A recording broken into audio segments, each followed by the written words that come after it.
এতিয়া এইটো অসমৰ বিষয়ে অলপ কোৱেশ্চন অসমৰ কুইজ বিষয়ে অসমৰ সাধাৰণ জ্ঞানৰ বিষয়ে আজি ভিডিঅ'টো লৈ আহিছো সকলোকে ভালদৰে চাব যে ভাৰতৰ কোন দিশত অসম অৱস্থিত বা অসম ৰাজ্যখন ভাৰতৰ কোন দিশত অৱস্থিত ভাৰতৰ উত্তৰ পূব দিশত অসমখন অৱস্থিত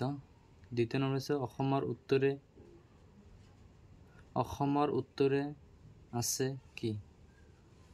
অসমৰ উত্তৰে আছে ভূটান আৰু অৰুণাচল প্ৰদেশ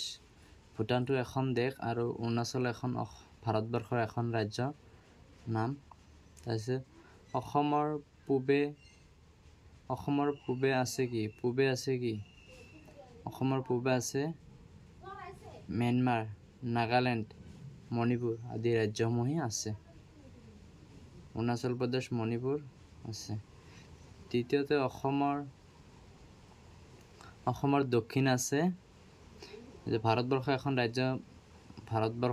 এখন ৰাজ্য হৈছে মেঘালয় আৰু এখন দেশৰ নাম হৈছে বাংলাদেশ মিজোৰাম আদি যে অসমৰ পশ্চিমে আছে পশ্চিম বংগ বাংলাদেশ হয় আছে আৰু এটা 6 নম্বৰটো কোৱেশ্চনটো হৈছে অসমৰ পশ্চিম সীমাত অৱস্থিত বিদেশী এখন ৰাষ্ট্ৰৰ নাম কি পশ্চিমে অৱস্থিত এখন বিদেশী ৰাষ্ট্ৰ যদি বিদেশী ৰাষ্ট্ৰ দিয়ে তেনেহলে নিশ্চয় তোমালোকে বুজিবা যে বাংলাদেশৰ কথা কৈছে দ্বিতীয়তে অসমৰ প্ৰাকৃতিক অঞ্চল কেইটা অসমৰ প্ৰাকৃতিক অঞ্চল 4টা অঞ্চল 3টা তাতে আছে 3টা অসমৰ মুঠ 2025 চনৰ মতে অসমৰ মুঠ জিলা কেইখনমান এটো 35 খন 9 নম্বৰ কোৱেশ্চনটো হ'ব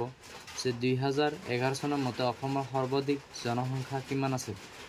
3,11,69,272 জন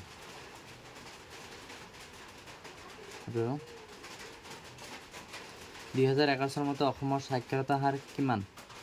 2011 চনৰ মতে অসমৰ সাক্ষৰতা হাৰ কিমান আছিল 73.18